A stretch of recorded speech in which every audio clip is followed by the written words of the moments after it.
Hello बच्चों, कैसे हो आप सब? तो चलिए आज हम सब एक सवाल देखेंगे। एक्सरसाइज 6 का डी है, क्लास 7 का। सवाल पहले ध्यान से सुनिए। माँ की आयु उसके पुत्र की आयु की 5 गुनी है। किसकी उम्र? माँ की आयु किससे 5 गुनी है? पुत्र की आयु। 8 वर्ष के बाद, पश्चात का मतलब होता है 8 वर्ष के बाद, माँ जो है पुत्र की आयु से 3 गुनी हो जाएगी। दोनों की वर्तमान उम्र बताओ। आयु का मतलब वही उम्र बताओ। देखो खूब ध्यान से समझना, इस तरह के सवाल कैसे लगाओगे। वर्तमान आयु पूछ रहा है तो आप मान लीजिए, पहले आप लिखिएगा हल। देखो कह रहा माँ की जो आयु है पुत्र के 3 गुना है, 5 गुना है ना जी। माँ की जो आयु है उसके पुत्र की कितनी गुनी है? 5 गुनी। तो आप पहले पुत्र मान लो, सबसे बढ़िया रहेगा, क्योंकि पुत्र की 5 गुनी माँ है, ठीक है ना। तो देखो ये मान लो पुत्र और ये हो गया माँ की उम्र।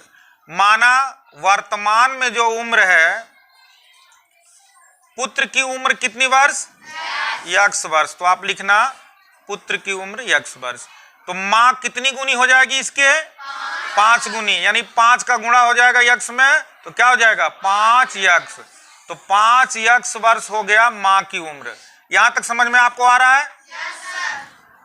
दो शर्त है। पहले शर्त की हम बात कर रहे हैं। पहला शर्त कह रहा है कि माँ की जो उम्र है अपने बेटे से 5 गुनी है। तो उसका बेटा अगर x वर्ष का है तो उसकी माँ जो है 5 गुनी ज्यादा हो जाएगी, यानी 5x वर्ष हो जाएगा। यहां तक कोई समस्या नहीं। अब इसका दूसरा शर्त सुनो। दूसरा शर्त कह रहा है कि 8 साल के बाद, यानी वर्तमान में तो ये उम्र है, लेकिन 8 साल के जो बाद जो माँ है वो पुत्र के उम्र के 3 गुनी हो जाएगी।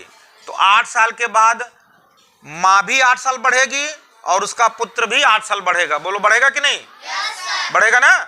तो पहले लिखना 8 वर्ष बाद,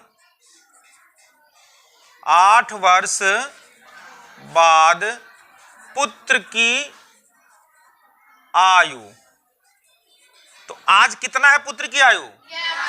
तो 8 साल बाद कितना हो जाएगा बेटा? x plus 8। 8 साल इसमें बढ़ जाएगा। बोलो बढ़ जाएगा ना। तो लिख दोगे x प्लस 8 वर्ष। अब जब बेटा 8 साल बढ़ा तो उसकी माँ भी 8 साल बढ़ेगी, बढ़ेगी ना। तब लिखना 8 वर्ष बाद, या वहां पश्चात लिखा, पश्चात माने भी बाद ही होता है, ध्यान रखना। 8 वर्ष पश्चात माँ की आयु। आज कितना है वर्तमान में माँ की उम्र? 5x। तो कितना हो जाएगा? 5x प्लस 8 वर्ष। यहां तक किसी को कोई समस्या समझ में आ रहा है? अब जो है दूसरा शर्त अब फॉलो करोगे। दूसरा शर्त कह रहा है कि जो माँ है वह पुत्र के आयु से 3 गुनी हो जाएगी। 3 गुना कौन हो जाएगा? माँ। अब देखो दोनों के उम्र को हम यहाँ बराबर करते हैं। क्या करते हैं? समीकरण को हल करने के लिए दोनों की उम्र को बराबर करेंगे। तो जैसे देखो इधर मान लो, इधर माँ हो गई और इधर पुत्र हो गया। दोनों बराबर कब होंगे? ध्यान से समझना।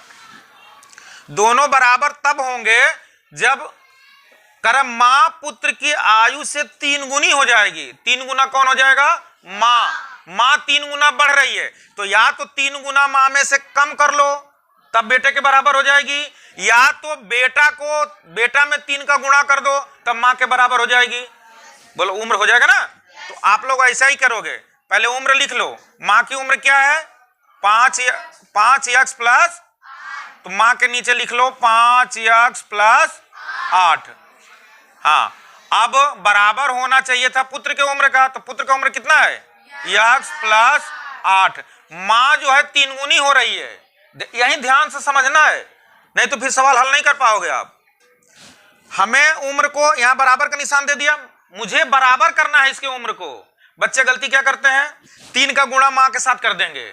सोचेंगे कि 3 गुना माँ हो रही है, 3 गुना बढ़ रही है बेटे से, 3 गुना में गुणा कर देंगे, तो आपका समीकरण सॉल्व नहीं हो पाता। आप गुणा किस में करोगे? पुत्र में। किसमें करोगे? तब न दोनों की उम्र बराबर होगी। माँ 3 गुना बढ़ रही है, लेकिन 3 का गुणा आप किसके उम्र में करोगे? हाँ, तो 3 का गुणा आप यहां करोगे। अब समीकरण को हल कर दो, आपका सवाल हल हो जाएगा। तो आप लिखोगे 5x + 8 बराबर, गुणा कर दो 3x + 8 त्रिका 24।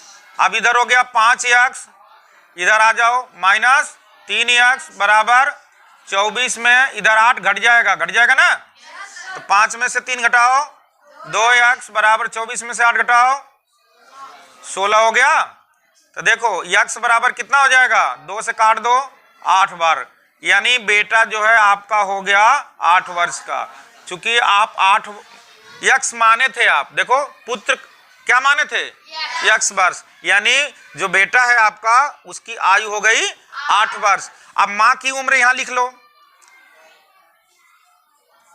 मां की आयु बराबर, मां इससे कितनी गुनी है, 5 गुनी है ना, तो 5x होना चाहिए। अब यही x का मान रख दो, 5 गुणा x का मान कितना, 8, 8 5 40 वर्ष। यही आपका हो गया दोनों आंसर। दोनों पूछ रहा था ना, माँ और बेटे की उम्र पूछ रहा था। ठीक है, बात सबको समझ में आ गई? तो चलिए, अगर अच्छा लगता हो तो वीडियो को लाइक करिए, सब्सक्राइब करिए, ऐसे वीडियो आपको मिलता रहेगा। ठीक है, धन्यवाद।